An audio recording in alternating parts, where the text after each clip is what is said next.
নমস্কার বন্ধুরা, আজকের ভিডিওতে আমরা দেখব রেশন কার্ড কিভাবে করবেন বা বাচ্চাদের এবং বয়স্কদের কিভাবে রেশন কার্ড অনলাইনে আবেদন করবেন। তো সম্পূর্ণ ভিডিওটি দেখবেন। স্টেপ বাই স্টেপ দেখানো হয়েছে কিভাবে অনলাইনে রেশন কার্ডের আবেদন করা যায়, কি কি ডকুমেন্ট লাগবে, আবেদনপত্রটি কোথাও জমা দিতে হবে কিনা, অ্যাপ্রুভ কিভাবে হবে, কতদিনের মধ্যে অ্যাপ্রুভ হয়, তারপরে রেশন কার্ডটি কীভাবে প্রিন্ট আউট করবেন। সম্পূর্ণ বিস্তারিত এই ভিডিওতে রয়েছে, ভিডিওটি সম্পূর্ণ দেখবেন। তো চলুন ভিডিওটি আরম্ভ করা যাক। আর হ্যাঁ, চ্যানেলে যদি নতুন হয়ে থাকেন তাহলে চ্যানেলটিকে অবশ্যই সাবস্ক্রাইব করবেন, পাশে থাকা বেল আইকনে ক্লিক করে নোটিফিকেশন অল করে দেবেন। এরকম নতুন নতুন আপডেট পেতে আমাদের চ্যানেলটিকে ফলো করবেন। ভিডিওটি ভালো লাগলে একটি লাইক করবেন এবং বন্ধুদের সাথে শেয়ার করে তাদেরকেও ইনফরমেশন দেওয়ার চেষ্টা করবেন। দেখুন, তার জন্য প্রথমে আমাদেরকে চলে আসতে হবে food.wp.gov.in এই ওয়েবসাইটে। এই ওয়েবসাইটে আসার পরে সিটিজেন হোম বলে যে অপশনটি আছে সেখানটায় ক্লিক করবেন। সেখানটায় ক্লিক করার পরে রেশন কার্ড সম্পর্কিত কর্নার এখানটায় ক্লিক করতে হবে। তারপরে দেখুন দুটি অপশন খুলে গেছে, রেশন কার্ডের স্বসেবা, আরেকটা হচ্ছে অফিস অনুমোদনের প্রয়োজন পরিষেবা।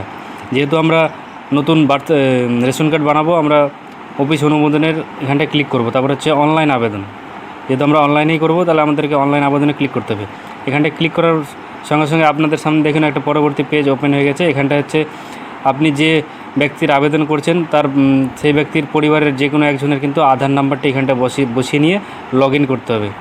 আর আধার নাম্বারে কিন্তু অবশ্যই মোবাইল নাম্বার লিঙ্ক থাকতে হবে, নাহলে কিন্তু ওটিপি যাবে না। আধার নাম্বার বসানো হয়ে গেলে আমরা সেন্ড ওটিপিতে ক্লিক করব। সেন্ড ওটিপিতে ক্লিক করার পরে কিন্তু আপনার রেজিস্টার মোবাইল নাম্বারে একটি ওটিপি যাবে। সেই ওটিপি আমরা ওটিপির ঘরে বসিয়ে নেব। দেখুন বন্ধুরা, ওটিপি বসানো হয়ে গেলে আমরা সাবমিট ওটিপিতে ক্লিক করব। সাবমিট ওটিপিতে ক্লিক করার পরে আপনি যে ব্যক্তির আধার কার্ডের নাম্বারটি দিলেন সেই ব্যক্তির কিন্তু এখানটা নামটি শো করছে এবং তার রেশন কার্ডের নাম্বারটি শো করছে। এটা যদি ঠিক থাকে তাহলে আপনার ইয়েসের উপরে হ্যার উপরে টিক করে নেক্সট বা পরবর্তীতে ক্লিক করবেন। পরবর্তীতে ক্লিক করে এগিয়ে যাবেন। তারপরে দেখুন একটি ড্যাশবোর্ড ওপেন হয়ে যাবে আপনাদের সামনে। তারপরে একটু নিচের দিকে আসলে অনলাইন ফর্ম সেবা বলে একটি অপশন পাবেন, আপনারা সেখানটায় ক্লিক করবেন। সেখানটায় ক্লিক করার সাথে সাথে দেখুন এখানটায় কিন্তু অনেকগুলি ফর্ম খুলে, ফর্ম নম্বর 4, ফর্ম নম্বর 5, 6, ফর্ম নম্বর 7, ফর্ম নম্বর 8। তো আমরা যেহেতু নতুন করব তাহলে আমরা ফর্ম নম্বর 4-এ কিন্তু ক্লিক করেছি। ক্লিক করার সাথে সাথে আবেদনপত্রের এন্ট্রি বলে একটি নতুন পেজ খুলে যাবে। এখানটায় আপনি যে ব্যক্তির আধার কার্ডের নাম্বারটি দিলেন সেই ব্যক্তির আধার কার্ডের সঙ্গে যে মোবাইল নাম্বারটি লিঙ্ক করা আছে সেই মোবাইল নাম্বারটি এবং আধার কার্ডের নাম্বারটি কিন্তু এখানে শো হচ্ছে। সেটা আপনারা দেখে নিয়ে নেক্সট বা পরবর্তীতে ক্লিক করে এগিয়ে যাবেন। তারপরে পেজে দেখুন এখানটা কিন্তু যারা আপনি আবেদন করবেন তার আধার নাম্বারটি কিন্তু এখানটা বসাতে বলছে। তো যেহেতু আমরা বাচ্চাদের করব, 5 বছরের নিচে বয়স শিশুর একটা নতুন রেশন কার্ড করব, তো আমরা এখানটায় যেহেতু আধার কার্ড নেই বাচ্চাটির, তো আমরা এখানটায় তার জন্ম সার্টিফিকেট দিয়ে কিন্তু আবেদন করব। তা আমরা আধার অটোমেটিক সিলেক্ট করাই থাকে, আমরা এখানটায় চেঞ্জ করে বার্থ সার্টিফিকেট করব এবং তারপরে দেখুন এখানটায় কিন্তু বার্থ সার্টিফিকেট নাম্বারটি বসাতে বলছে। তো আমরা এখানটায় বার্থ সার্টিফিকেটের নাম্বারটি বসাই নিয়ে ভেরিফাইতে ক্লিক করব।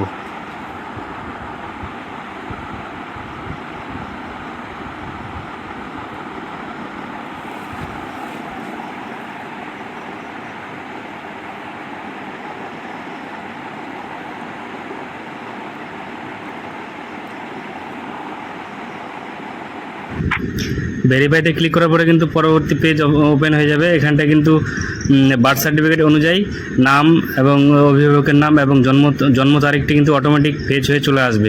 এখান থেকে শুধু জাতিটা নির্বাচন করে নেবেন।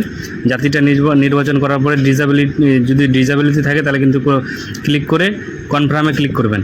কনফার্মে ক্লিক করার পরে কিন্তু কিছুক্ষণ পেজটি লোড নেবে। লোড নেওয়ার পরে কিন্তু এখানটায় আবেদনকারীর কিন্তু নামটি অ্যাড হয়ে গেছে। এবার যদি অন্য আরও কারো অ্যাড করতে চান তাহলে অ্যাড অ্যানাদারে ক্লিক করে কিন্তু অ্যাড করতে পারেন। যেহেতু আমরা একজনেরই করব, নেক্সটে ক্লিক করে আমরা এগিয়ে যাব।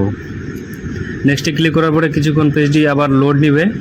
লোড নেওয়ার পরে কিন্তু ঠিকানা বা অ্যাড্রেস দেওয়ার জন্য কিন্তু যে পরবর্তী পেজ সেটি ওপেন হয়ে যাবে। এখানটা দেখুন আবেদনকারী কিন্তু পুরো ঠিকানার বিবরণ চাইছে।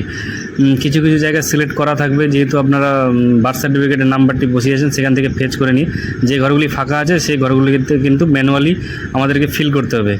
এখানটায় বাড়ির নাম্বার, রাস্তার নাম, জেলার নাম, ব্লক বা পৌরসভার নাম, তারপর হচ্ছে গ্রাম পঞ্চায়েতের নাম, তারপর ভিলেজ মানে গ্রামের নাম, পিনকোড, তারপর হচ্ছে পোস্ট অফিস সব এবং থানা সব কিছু লেখা হয়ে গেলে, ফিল করা হয়ে গেলে কিন্তু নেক্সটে ক্লিক করবেন। নেক্সটে ক্লিক করলে তারপরে দেখুন আপনাদের এখানটায় কিন্তু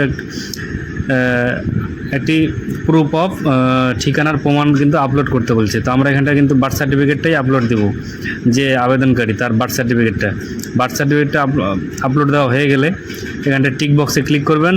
টিক বক্সে ক্লিক করার পরে ফাইনাল সাবমিটে ক্লিক করবেন। ফাইনাল সাবমিটে ক্লিক করার পরে কিন্তু আপনাদের সম্পূর্ণভাবে রেশন কার্ডের আবেদন কিন্তু কমপ্লিট হয়ে যাবে। তারপরে কিছুদিন পরে সেটিকে আপনারা অনলাইন থেকে কিন্তু আবার প্রিন্ট আউট করে বের করে নিতে পারবেন, যখন অফিস থেকে অ্যাপ্রুভ হয়ে যাবে রেশন কার্ডটি। তো এই ছিল বন্ধুরা আজকের ভিডিও, কীভাবে নতুন রেশন কার্ড আবেদন করবেন অনলাইন থেকে বাড়িতে বসেই। ভিডিওটি ভালো লাগলে একটি লাইক করবেন এবং বন্ধুদের সাথে শেয়ার করে তাদেরকেও ইনফরমেশন দেওয়ার চেষ্টা করবেন। তো আজকে এই পর্যন্তই, দেখা হবে আবার পরবর্তী কোনো ভিডিওতে। ততক্ষণে সুস্থ থাকবেন, ভালো থাকবেন, ধন্যবাদ।